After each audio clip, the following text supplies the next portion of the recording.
para makapagtapos. Meron din kaming libreng sakay. Ito po yung mga buses na pinahiram sa Office of the Vice President at inisip namin na mas makakatulong siya kung ibigay siya sa taong bayan bilang libreng sakay na galing sa Office of the Vice President. Meron makakalikasan, meron po kaming tree planting month. Ang target po namin ay 1 million trees in 6 years. Pero sa ngayon ay malapit na.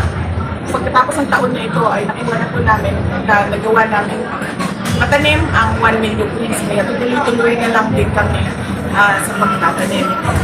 Meron din kaming mga satellite offices sa iba't ibang lugar ng bansa. Dito sa Mindanao, apat po yung satellite offices namin. Nasa Zamboanga City, nasa Butuan City, nasa Cotabato City, at yung isa nasa Davao City. Saan naman sa mga satellite offices namin, meron kami magnegosyo na program. Yan po yung kapag nagkulang or nalubog sa utang yung mga micro and small, medium enterprises, nire-rescue po namin sila at tinuturuan namin sila kung paano magnegosyo para hindi malubog sa utang yung negosyo nila at binibigyan namin sila ng additional na capital para hindi magsara yung kanilang mga negosyo. At merong mga gusto magnegosyo, maganda naman yung kanilang feasibility study, ay binibigyan sila ng capital din para makapagbukas ng sarili nila na negosyo. Ang isa pa sa mga projects namin ay yung Kansarap. Ito wala na talaga siyang budget mula sa gobyerno. Ang ginagawa na lang namin ay partnerships. Marami kaming nakikita mga mag-aaral at ito ang isa sa mga common na napapansin ng mga guro sa loob ng paaralan. Yung pumapasok ang bata na totoo at hindi na sila nakikinig dahil tulog na sila or lumulutang na yung isip, lutang na yung isip dahil sa kaguluhan. Kaya nag-partner kami ng mga local na mga individuals na mayroong capacity para kami ang gagawa noong technical details o ang pag-monitor sa mga bata at sila yung magbibigay ng tinapay. Sila yung nagbibigay ng tinapay. Yun po yung mga ilan po sa 8 projects ng Office of the Vice President. Sa ngayon. Balikan natin si Sir Alejandro. Sir, Ma'am, magandang hapon po ulit. Ma'am, ano masasabi mo doon sa mga congressmen na nag-abstain po para maging speakership si Congressman D? Hindi ko alam, sir. Wala po akong ma-comment kasi hindi ko alam kung anong iniisip nila. Hindi ko rin narinig kung ano yung rason nila kung bakit sila nag-abstain. Pero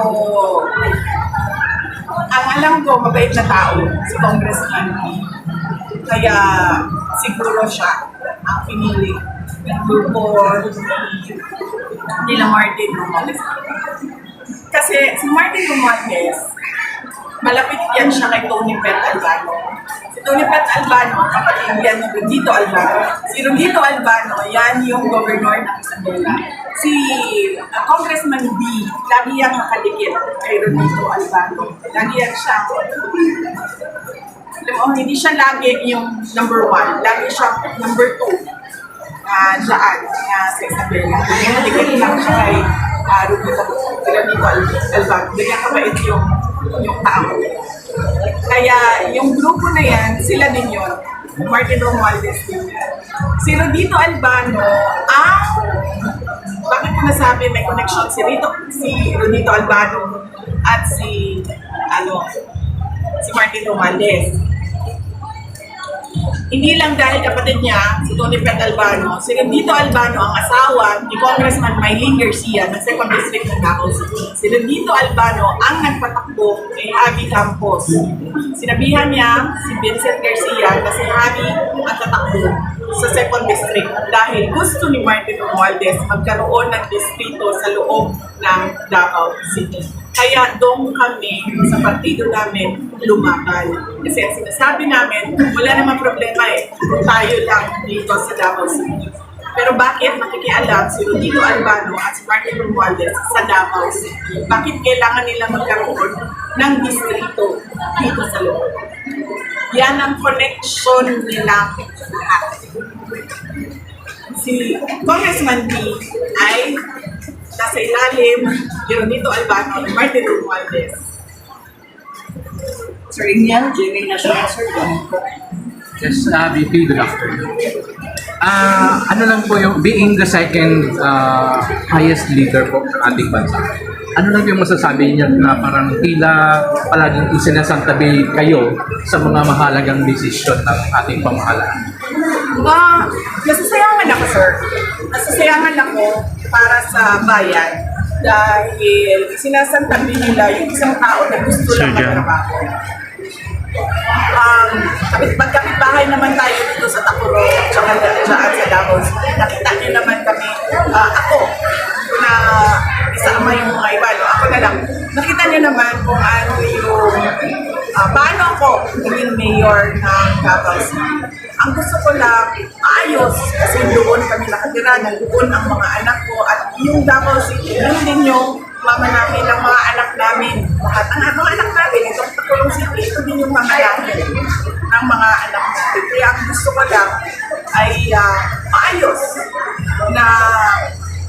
at maayos, ulan, malinis, at lahat ng maganda para sa isang syudad, para sa isang bayan. Kaya ako, nasasayangan ako dahil wala naman akong ipinakita na meron akong gusto agawin sa kanila. Dahil kung gusto ko naman tumakbo noon ng president, ay tumakbo ako ng president. Pero hindi tumakbo ako ng vice president. Kasi hindi naman ako interesado na maging president o tumakbo president. Diba? So wala silang dapat ika-insecure sa akin, pero hindi ko alam kung ano ang iniisip nila. Malamang kasi hindi na maayos ang pag-iisip dahil meron pang isang issue na hanggang ngayon ay hindi pa nasasagot. Yung sinasabi na public care quality drug test. So, yan na lang yung explanation ko kung bakit ganyan sila mag-isip, bakit parang hindi normal, bakit ka may insecure, kaya tumakbo na nga yung vice president, ikaw na nga yung pangulo, bakit pa aatakihin yan, kaya presidente ka na, wala nang rason na lilingon ka pa sa iba dahil ikaw na yung presidente. So, moment mo na ito na ayusin ang bayan. On behalf of my colleagues, Ma'am Max Joy Paison, Mayor Max ng Tacolong City. Vice, I would like to ask, kasi po, on this coming September 21, magkakaroon po tayo ng rally sa EDSA and ang million of Filipinas ang aatin doon. What do you think, Vice, ito po ba, pananawagan po ng taong bayan ay makakatulong po para po ma-exam yung korupsyon nito o wala rin namang patutunguhan? Hindi ko po alam kung yung organization sa EDSA. Ang masasabi ko po at aaminin ko, yung organization ng Peace Rally sa Davao City, sa amin yun. Pinagtulungan. Tulong-tulungan. Yes, yan. Tulong-tulungan namin ng mga taga Davao City at ng mga kaklase ko noon, mga pinag-aaral pa, yung rally sa Davao City. Hindi ko alam yung rally sa EDSA at yung rally sa National Capital Region. Kung makakatulong pa ba ito para makinig ang gobyerno? Sana, yan ang dasal natin lahat, di ba? Dahil ayaw natin ng pagtulungan, tsaka ayaw natin yung mga tao pumupunta sa lansangan dahil naaabala sila, naaabala yung mga hindi sumasali. Pero siguro ito na talaga yung paraan para ba marinig nila dahil malamang siguro pag isang boses lang tulad ko, boses ko lang, sasabihin lang nila, ay hindi po, typical lang yan. Pero pag ang mamamayan na yung nagsabi sa gobyerno, mga mamamayan na wala sa pwesto, magsabi sa gobyerno na mali ang ginagawa ninyo at wala kayong ginagawa sa problema.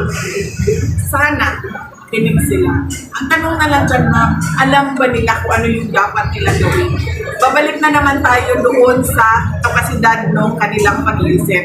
Babalik na naman tayo doon sa sagutin yung muna yung public care follicle drug test para malaman talaga natin kung nasa tamang pag-iisip sila. Diba? So, pwede, simulan natin. Sabi ang taong bayan, hindi namin nagugustuhan ang mga ginagawa ng gobyerno.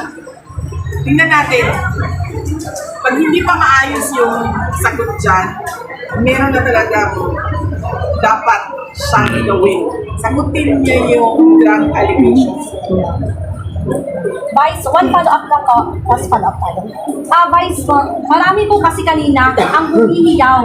Nung sinabi mo po na baka on year 2028, you're asking to have pagkatakurong nose. Eh, hindi lang pagkatakurong nose. Buong sultan ko na lang. May in-expect po tayo for 2028. Tatakbo ng presidente po, Vice. Smile. Madami na yung material, di ba ma'am? Medyo madami na yung material ninyo. So, punta na kayo sa desk ninyo. Ngayong araw na yun. Sa susunod na makita tayo, ay kasama natin ang mga ibang bagay. Ingat kayo sa pag-uwi ninyo at huwag kayo gumalaw dahil maganda na yung pwesto ninyo. Meron na lang ako ng cellphone para ma-capture natin ang moment na ito. Guys, maraming salamat, Vice. Maraming salamat, bye! Isang palakpak muna!